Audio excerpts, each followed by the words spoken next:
right? So I'm not aware of us doing anything formal to go and check. I don't do anything formal, like the legal department doesn't. We don't have the resources to keep track of all that stuff anyway. But people, people might find it. People do have Google alerts on different programs. I mean, I know I do on different things, so people might catch these things. It just kind of goes back to being careful. No questions? Yeah, go ahead. Yeah, we recently had a situation with, we were a joint licensee and one of our news reporters made some controversial statements in the course of Twitter or Facebook discussions, and there was some disciplinary action and discussions going on, and everybody who worked at the station who was his friend, he unfriended so that none of his material could get anywhere. And while that's fine, and it's certainly within his ability to do that, it was a little disconcerting because you wondered what was being said in that related to this situation. And I mean, frankly, I don't think there is anything you can do about that. But do you have any suggestions of ways that we can deal with things appropriately or like gracefully? It's a news person too. It's a news person too, right? So it opens up the whole, they're creating content, yes. as journalists issues to deal with.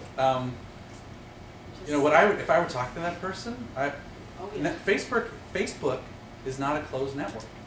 And just because you unfriend people doesn't mean that what you're saying on there is only going to stay amongst your friends.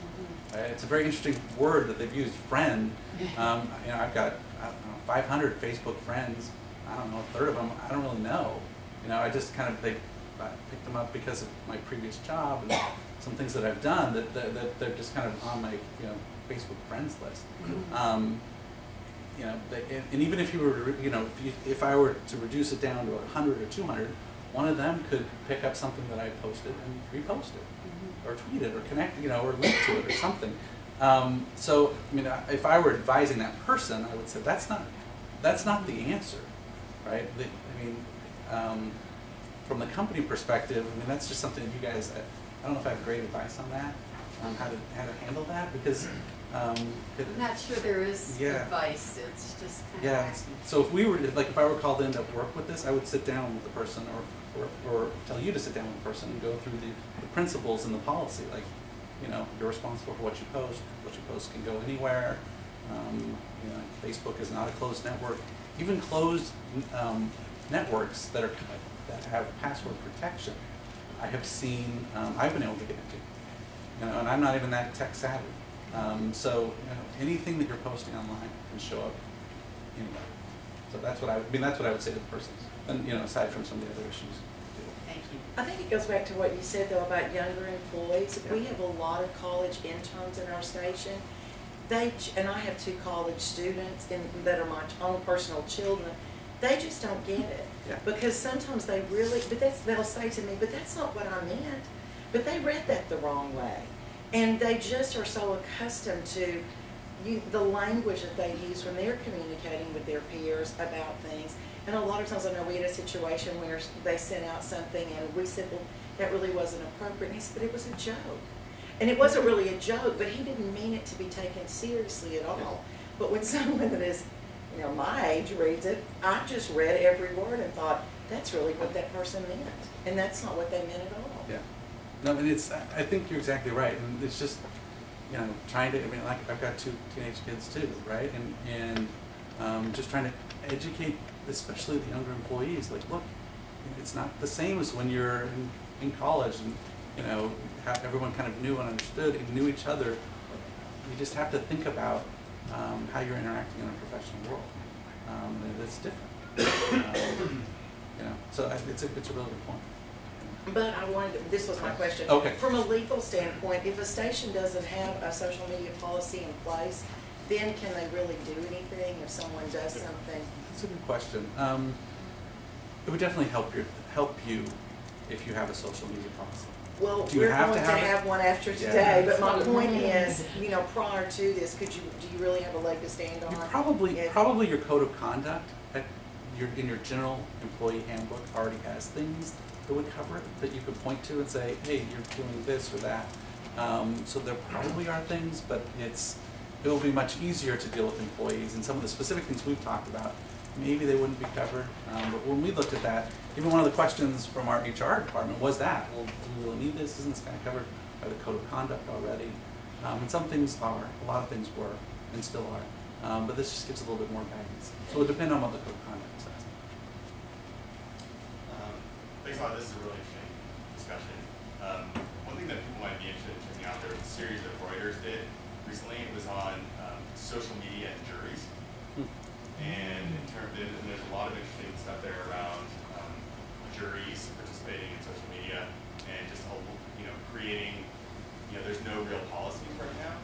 And there was an interesting anecdote that came up where I guess the judge had called the jury into a special meeting, and one of the people on the jury had written on his Facebook page, "This judge sucks." And the judge told the guy, he's like, "Hey, we saw this," and the guy was like, "Hey, I didn't mean it. It was just Facebook." So there's different rules that apply on Facebook. Anyway, I think it'll be interesting how the legal system is thinking about this as well. So we can take a look at it. Because I'll go check that out. That's very interesting. Because the legal system is always behind new technology. It takes a while for the problems to come up. Then people want to settle the issues because the law is unsettled, so they don't want to have to go to court. Maybe sometimes it takes somebody like Courtney Love who's willing to go all the way to defend her right to call, to say really negative things about somebody, to try and figure out what some of the parameters would be. That's really interesting though on juries. That's really there have interesting. been cases that have been dismissed Yeah. because of social media. Yeah. I wanted to say, I talked about, the first thing I talked about how was the person who's not here who helped us write the paper, Jamie Swain with Engage, and Amy Baroque is in the room now, who worked at that time on Engage. So if you have any questions, that's the third leg of the stool that put this together. So if you have questions about how it impacted PBS Interactive or that kind of thing, Amy's a really good person to talk to about that. So we'll go to the next How are question. we doing? 15 mark right now. Okay. So this was a question actually somebody after one of our sessions came up and talked to me about. It comes up a lot. Yeah, if you have both professional and personal persona, how does the policy apply? And we've taken the position it applies to all of those personas because of some of the things we've mentioned already, that people can make those connections back. Somebody came to me and said he had a very anonymous, kind of extravagant persona online that has no connections to anything that he does professionally. In fact, he didn't think that anybody knew that he was this persona. And he said, "What should I? What is PBS's position? What do you think?" And hopefully, people aren't going to. I won't have 5 hands shoot up when I give my answer. We'll see. I said it still does apply, and I would be careful. And that's, if somebody starts making that connection, I don't know what it was. Maybe he was. I don't know what, and I don't want to know, or it doesn't matter to me.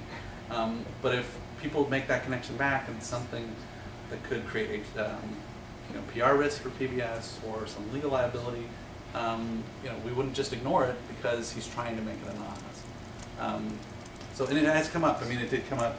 You were probably in that session. It was a new employee, and he was asking this question, and he came up to me afterwards and just to, and I think he took from it that he was going to keep doing what he was doing and just be more careful. But it's still all of those connections, all the principles still apply. So does the same policy exist in the non-social media world? So does you have the same restrictions on employees for writing letters to the editor? Going on television shows is talk about pop music. Let's say love pop music. yeah, that's a good question. That's a good question. I don't think in some of the instances because of the forever nature of what people are putting online and how searchable it is and easy it is to move it around, we might take a different position as to what people are doing online versus what they're doing, not online. That's harder to, but it creates less risk over time. But using my example of, they're writing a letter there, and that stuff's separate. You can search that on Google. It's just as permanent, as it were, as somebody's Facebook. Yeah, my opinion would be That's a, Some of these principles are the same. Yeah. It's just yeah, I was thinking of, yeah, that one probably would Be be a smart. similar principle. I was thinking of things that were gonna be less permanent, like, I don't know, like reading poetry at a coffee house or something like that, you know what I mean? Like that's, you know, less likely to create risk. to me that would be actually any of those things would be you're out there and you're associated with PBS. You just or local stations. Just be conscious of it. Don't think about what you're doing before you actually do them.